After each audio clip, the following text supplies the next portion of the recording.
अस्सलाम वालेकुम रहमतुल्लाहि व बरकातुहू। मैं मोहम्मद नवाज कलंदरी कादरी अपने यूट्यूब चैनल पर तमाम दोस्तों को, तमाम आप मेरे चाहने वाले को मैं खुशामदीद कहता हूँ। मेरे साथ जो चल रहे हैं मेरे पीर भाई हैं या मेरे शागिर्द हैं जो अमलियात सीख रहे हैं और मेरे सिलसिले का फ़ैज़ लेने के लिए मेरे साथ जुड़े हैं, उनको मैं खुशामदीद कहता हूँ अपने घर में। और मैं उम्मीद करता हूँ कि वो सब लोग खैर व आफ़ियत से होंगे। आज का जो मेरा मौजू है वो ये है, आज का जो वजीफ़ा है वो ये है कि जिन मेरी बहनों के रिश्ते नहीं होते, मेरे भाइयों के रिश्ते नहीं होते, उनके लिए ये वजीफ़ा है।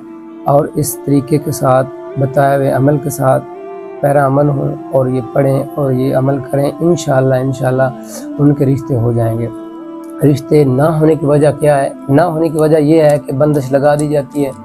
जो शरीर जादूगर हैं, शरीर जिनात के ज़रिए वो बंदिश लगा देते हैं। जब बंदिश लगती है तो उसकी वजह क्या होती है, आज मैं वो भी तरीक़ाकार बताता हूँ आप लोगों को कि जिन बहनों को, जिन भाइयों को रिश्ते के अंदर बंदिश लगा दी जाती है, उनकी क्या कैफियत होती है, उनके जिस्म के अंदर क्या चीज़ें रूनमा होना शुरू हो जाती हैं उन मेरी बहनों की या उन मेरे भाइयों की।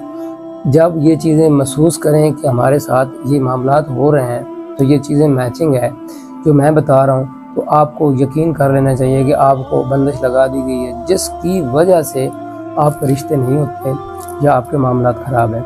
तो मैं आपको बताता हूँ सबसे पहले कि जिन भाइयों के रिश्ते नहीं होते उनको क्या मामलात होता है, और अगर उनके पे बंदिश लगा दी गई है तो उनके क्या मामलात हैं। सबसे पहली बात यह है कि जिन मेरे भाइयों की बंदिश लगा दी गई है शरीर शैतान की वजह से, बाज़ दफ़ा हमारे माशरे के अंदर ऐसी चीज़ें हैं और मैं इस माशरे को बुरा भला तो नहीं कह सकता, क्योंकि मैं भी इस माशरे के अंदर ही रहता हूँ और ये मेरा भी उतना ही हिस्सा है और उतना ही मेरा अपना भी माशरा है। तो सबसे पहली बात यह है कि अगर बड़ी बहन है ना, तो वो अपने भाई की तरफ रिश्ता करना चाहती है, तो क्या होता है कि वो जब ख़ानदान वाले दो बात करते हैं तो तीसरे ख़ानदान वाले के बीच में आ जाते हैं। वो कहता है कि रिश्ता हमने लेना है, वो बहन भाई कहते हैं कि हमने आपने की तरफ रिश्ता करना है। तो यहाँ से वो मामलात होने शुरू हो जाते हैं। बीच में आ जाते हैं लोग अपने हसद की, अपने गुस्से की और अपने अना की या अपनी नफ्स की गरूर के अंदर कि ये मैंने जीते जी तो नहीं होने देना, बाद में देखेंगे कैसा होता है। यहाँ से ये फसाद शुरू हो जाते हैं, और यहाँ से जब ये फसाद शुरू होते हैं तो फिर ये तबाही मचा देते हैं, ये तबाही मचा देते हैं। ये इंसान को नफ्स इतना गुमराह कर देता है, शैतान इतने गुमराह कर देते हैं कि बंदे को समझ नहीं लगती कि वो अपने ही लोगों को मारना शुरू कर देता है। ठीक है, वो जब भी ऐसे, मैं तो उनको आमिल भी नहीं कहूँगा, मैं तो उनको जालिम कहूँगा और जादूगर बहुत बड़ा कहूँगा। अल्लाह ताला उनको आखिरत के दिन उनकी शक्लें ऐसी होंगी जैसे बिगाड़ की हैं। ठीक है, भेड़िए की शक्ल में अल्लाह ताला उनको उठाएगा जो दूसरे को घर बर्बाद करते हैं। अल्लाह करे उनके खुद घर बर्बाद हो जाएं, वो बर्बाद तो हैं ही क्योंकि वो मुसलमान ही नहीं है। तो अल्लाह ताला उनसे महफूज रखे। तो वो क्या मामलात होते हैं, वो चले जाते हैं जी पीर साहब के पास, जी दम कराने वाले के पास, जी ये फ़लाँ बेटी है जी, हमारी भाई की बेटी है जी, हमने इसका रिश्ता लेना है, कोई ऐसा तरीक़ाकार कर दो जिससे वो हमारे घर वाले मान जाए तो रिश्ता हो जाए। वो उल्लू का पट्ठा जो होता है सामने बैठा हुआ, उसको ये नहीं पता, वो अपने पैसों के लालच में वो ज़िंदगियाँ बर्बाद कर रहा होता है। वो उल्टे सीधे तवीज़ देता है, तो उससे जो अफेक्ट पड़ता है, जो उससे वो उनकी जो पीछे वो शैतान होते हैं, वो बंदे को परेशान करना शुरू कर देते हैं, उसको ख्वाब आने शुरू हो जाते हैं। वो गलीज़ गंदगी वाली चीज़ें देखता है, वो उसको ऐसा लगता है जैसे कोई मतलब कि गाय वगैरह, भैंस वगैरह या कोई ऐसा हाथी या सांप या कोई भी ऐसा मौजी जानवर है, उसको मारने की कोशिश कर रहा है। वो पीछे पीछे भाग रहा है लेकिन उससे भागा ही नहीं जा रहा। वो घबराहट के साथ पसीने से ऐसे बिलबिला के उठता है। उसके साथ होने वाले देखते हैं इसको क्या हो गया भाई, देखो क्या हो गया, सीने के ऊपर हाथ तो नहीं आ गया, ये नहीं हो गया, वो नहीं हो गया, लेकिन ये मामला तो उसके ऊपर होने शुरू हो जाते हैं। उसका जो मिजाज के ऊपर सबसे बुरा असर पड़ता है कि वो थोड़ी सी बात करता है ना, कोई घर का बंदा, यार ये काम इससे करना है, आपने उसने उसको फौरन उसके ऊपर वो आग बगोला हो जाना है, उसने भड़क जाना है, उसका गुस्सा हो जाना है, फिर रूठ जाना है, फिर छोटी सी बात का बतंगड़ बना लेना है। यानी उसके दिमाग का जो पारा है ना वो हाई हो जाना है, उसका जो मिजाज है वो उसने उलझ जाना है। छोटी सी बात बर्दाश्त नहीं होनी, ना वालदा की, ना बड़े भाई की या छोटी बहन की, उसने नहीं देखना, उसने बस गुस्से हो जाना है, बस रोटी नहीं खानी, घर से निकल जाना है। ये मामलात बंदिश के हैं। ठीक हो गया।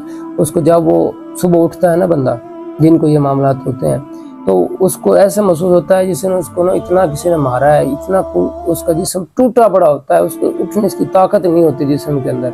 ऐसे वो मरियल सा होके उठता है। फिर उसको क्या होता है, उसका मैदा बंद हो जाता है, उसको वो जितनी भी खुराक खा ले उसको नहीं लगती। उसका क्या होता है, उसका दिमाग जो है वो ना दिन को सोता है ना रात को सोता है। जब वो रात को सोता है तो वो भाग रहा होता है परेशानी के आलम में, ऐसे गंदगी वाली ख्वाब उसको आना शुरू हो जाती है, गलीज चीज़ें देखना शुरू कर देता है। उसका दिमाग जो है वो बस जागने की वजह से, नींद ना पूरी होने की वजह से उसको मामलात होने शुरू हो जाते हैं। नींद क्यों नहीं होती, उसके असाबी कचाव की वजह से।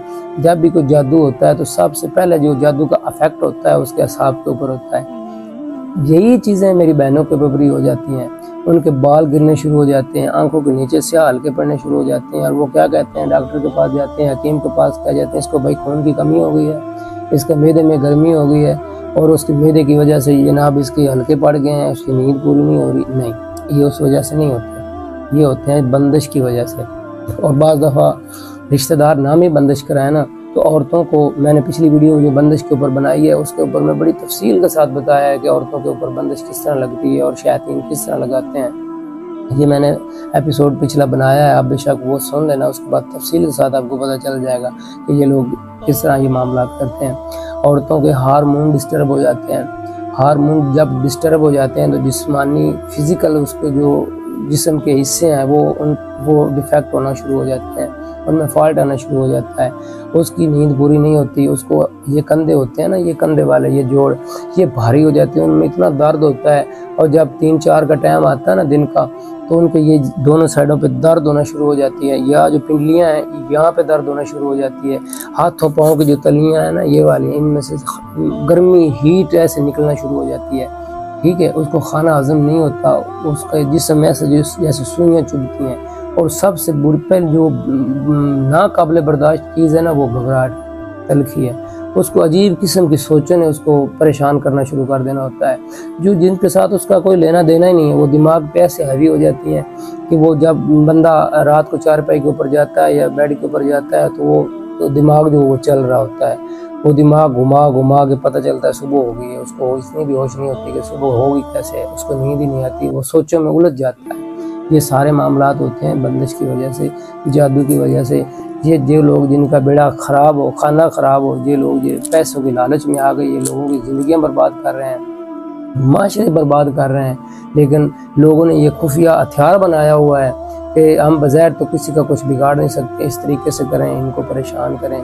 तो खुदारा आपने मरना है, मैं आपको कह रहा हूँ, आप लोगों ने मरना है। ये दुनिया का माल असबाब ये दौलत सब कुछ छोड़ के इधर चली जानी है, आपके साथ जाना है, आपके अच्छे अमाल ने जाना है, उस अमाल ने आपको बचाना है।